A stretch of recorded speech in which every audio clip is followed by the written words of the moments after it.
Estamos de regreso en Punto y Contrapunto. El Partido Acción Nacional no estuvo en la sesión donde se aprobó el presupuesto la madrugada del viernes pasado y no estuvo porque lo considera un presupuesto clientelar, electorero e improductivo. Están en contra de los recortes que dicen afectaría la independencia de organismos autónomos, no estimula la inversión ni garantiza el combate a la inseguridad.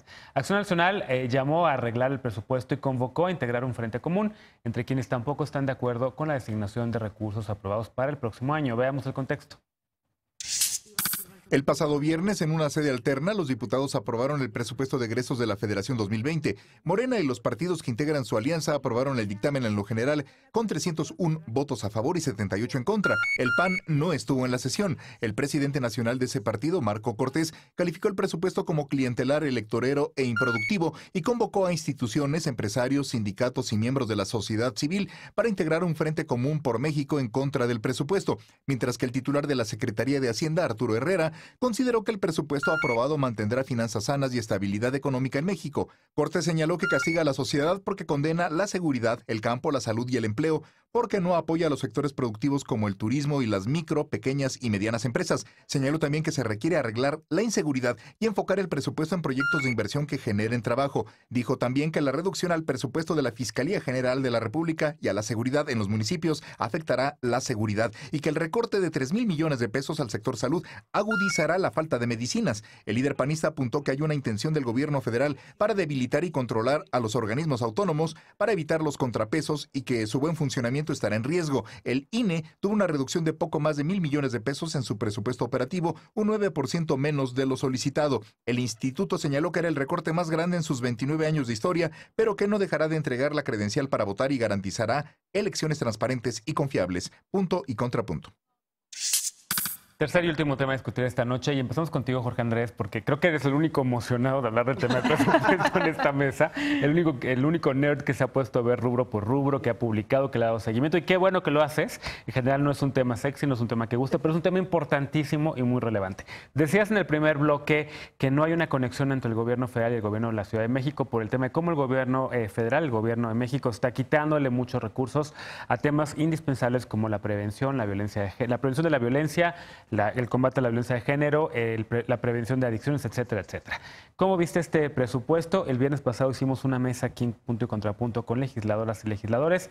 La legisladora de Acción Nacional repitió prácticamente lo que vimos en la nota, las críticas de Acción Nacional a este presupuesto y la ausencia, justificó la ausencia del PAN en esas discusiones en ese salón de Santa Fe. A ver, para empezar, retomando las palabras del presidente Andrés Manuel López Obrador, se me hace una vergüenza que se tenga que ir a pasar el presupuesto a un lugar que se llama Centro Banamex. Él mismo lo dijo y yo estoy totalmente de acuerdo. Y aunque no estoy de acuerdo con Acción Nacional en muchas de sus cosas, en esta creo que lo hicieron bien. No tenían por qué prestarse a este ridículo que se fue a hacer en la parte procedimental.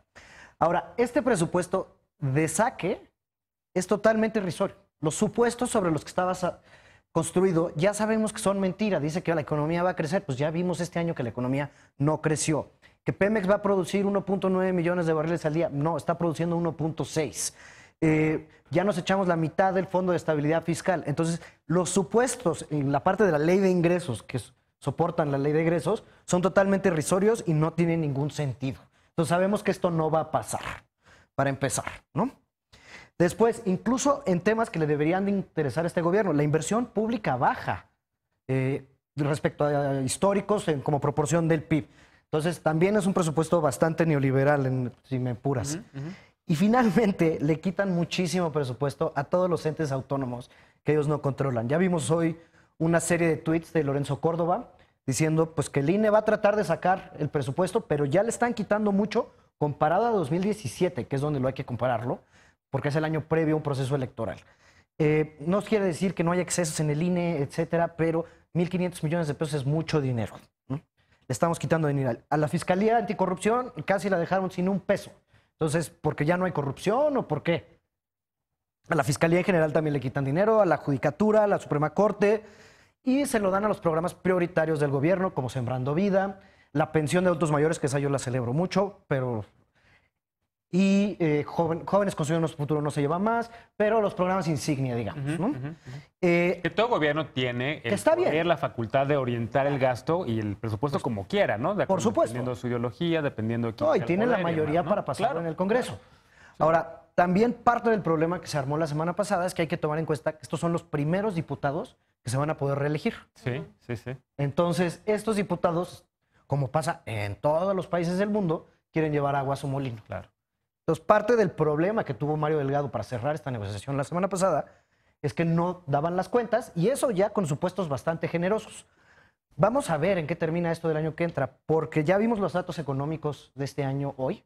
La economía no va a crecer y el próximo año tampoco va a crecer. Si crece 1% nos va a ir muy bien. Y va otra vez a inyectarle dinero a Pemex. Y entonces, ¿en qué va a quedar este presupuesto? Pues ni siquiera queda claro.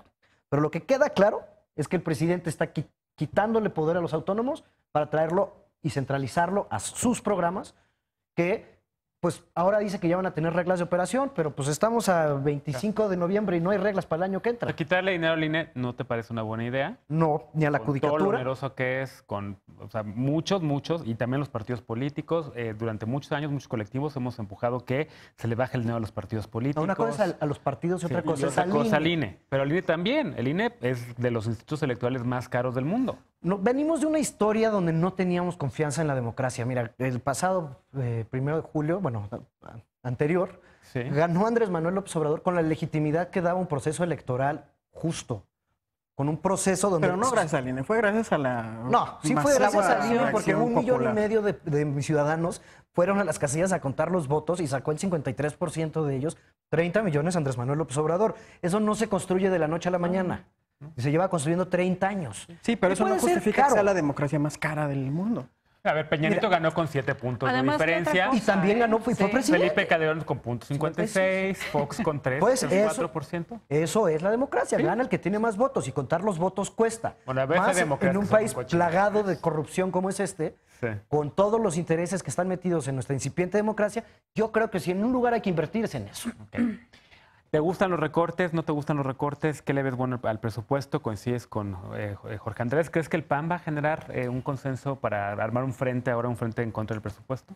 Híjole, son muchas cosas. La verdad es que aunque el tema no sea sexy, como dices, sí es bastante interesante Sí, sí, porque, sí. bueno, No, es primero... importantísimo. No, sí es importantísimo, pero más allá tiene como sus matices que nos deben de llamar la atención a todos. Uno, la oposición a veces a mí, la verdad, me da un poco de pena, no por descalificarlo, demeritarla, sino porque sus agendas son de reacción, más que de ir en una propuesta que vaya en contacto con la gente y se empiecen a conectar y a ver realmente a futuro qué va a pasar, ir trenzando algo más a futuro y no solo de respuesta. Yo creo que es una buena oportunidad para la oposición, me entiendo, para poder estar en un escenario exhibiendo y polarizando, me refiero a su postura, para poderse hacer más fuertes. Entiendo que puede ir en ese sentido y también entiendo que debe tener su visión de partido, ¿no? El PAN tiene una visión de partido y ahí también me llama mucho la atención, porque la visión del partido del PAN, institucionalmente hablando, te habla de solidaridad, te habla de la subsidiariedad y precisamente esos son los programas sociales.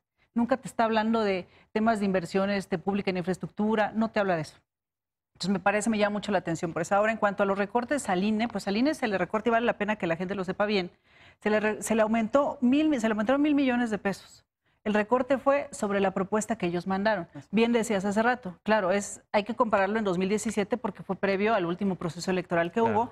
Como va a haber un proceso electoral que se está considerando que va a ser muy oneroso y me parece que era en credencialización, en que no iban a poder mejorar algunos módulos de atención ciudadana y que tampoco iban a poder reponer unos equipos de cómputo que ya estaban obsoletos para hacer el tema de monitoreo de los tiempos oficiales de gobierno o algo así, ¿no? Creo que como todo el gobierno lo ha hecho, también se van a tener que ajustar. Creo que hay un tema de salarios también ahí, hay un tema de viáticos también ahí, hay un tema de excesos también ahí, De que carros se tienen que perdidos. revisar. Yo no digo que la gente gane mal, yo creo que todos, quien haya... Ahora, había unos cargos que ganaban muchísimo dinero, perdón, pero claro. fue reforma Eso no información afecta el de presupuesto titulares de organismos autónomos que ahora van a ganar lo mismo que gana el presidente. No, pero sí te alcanza para unas computadoras. No, claro, ya vimos pero qué sigue pasa habiendo... en te alcanza para unas cuando se deja computadoras. de gastar en software. ¿Cómo? Sigue habiendo No, otros eso salarios que coincido ganan más que el con- presidente en este presupuesto. Así Sí, es. sí. Bueno, ¿Cuáles? ahora Los hay una... ministros de la Corte, el titular de la CNDH, Hay otra cosa que quisiera el añadir presidente de la que Judicatura. me pareció muy importante en este presupuesto. Se le quita, nosotros pagamos aproximadamente, creo que son, por aquí traigo el dato anotado, son 5,500 millones de pesos de intereses del FOBAPROA. Se le quitaron a los intereses 500 millones de pesos para poderlo distribuir a través de la Secretaría de Hacienda y Crédito Público en este programa que se llama FONREGION. Claro, en Fonregión, para poder distribuir en los 10 estados que tienen menor índice de desarrollo humano y precisamente fortalecer las acciones donde ahí vienen obras de infraestructura, alumbrado público, que los gobiernos del estado, los ejecutivos tienen que presentar y hacer sus proyectos, ¿verdad?, ante la Secretaría de Hacienda para que puedan bajar y entonces fortalecerse en ese sentido, independientemente del presupuesto con el que ya cuentan. Esa es otra de las cosas que a mí me parecieron bastante interesantes. Otra... Deja de escuchar a los demás compañeros, porque quedan 6 minutos todavía de bloque. Sí. Eder tiene la mano levantada y también tiene la mano levantada. Yo quiero hablar específicamente del PAN. A ver, este llamado al frente no es otra cosa más que la justificación de su alianza estratégica o táctica, a ver cuánto les dura, con Antorcha Campesina.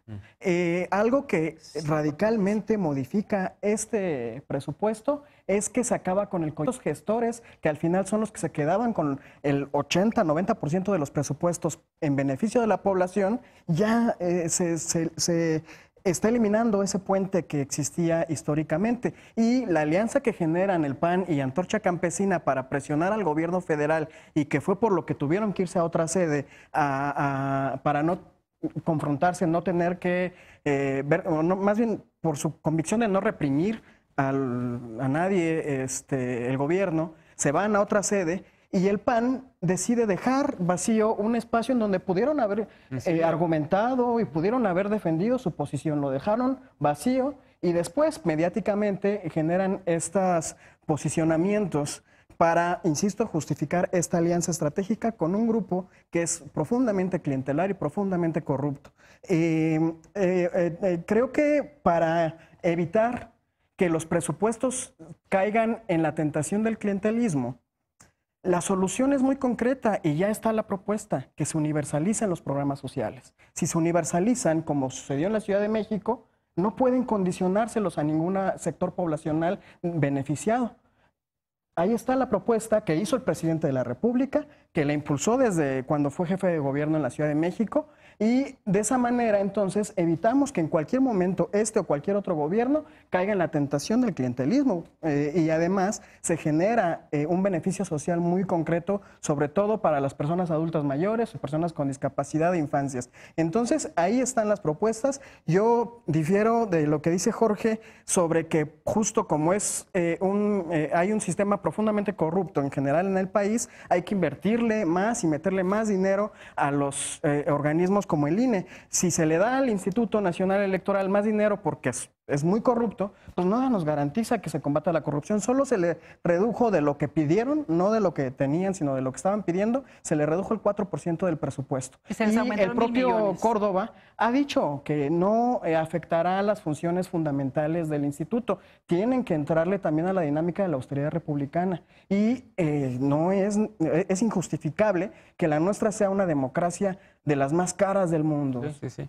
A ver, por último, Lisa, ¿con qué te quedas de esta discusión del presupuesto? ¿Con la parte política o con la parte técnica? ¿Por dónde te quieres ir? Yo con la parte técnica de la preocupación número uno de la ciudadanía, que es el tema de seguridad. Más porque es el tema que estudié, digamos, durante el fin de semana. ¿Qué cambió?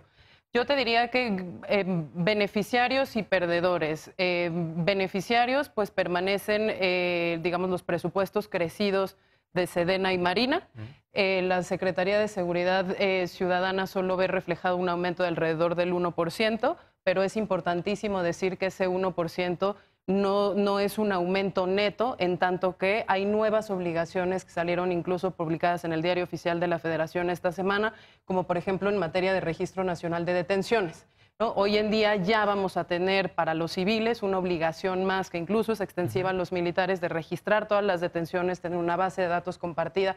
Eso requiere tecnología, eso requiere capacitación, eso requiere distintos sistemas, ¿no?, que van a tener que incorporarse a las obligaciones que ya tenía la Secretaría con un aumento pírrico. Digamos, la buena noticia es que no se reduce en netos el presupuesto para la seguridad y la justicia. La mala noticia es que no crece lo suficiente como para hacer frente a la magnitud del problema de inseguridad e impunidad que tenemos en el país. Lo de Sedena, te interrumpo dentro de lo de Sedena, ¿tiene que ver con el aeropuerto, tiene que ver con infraestructura?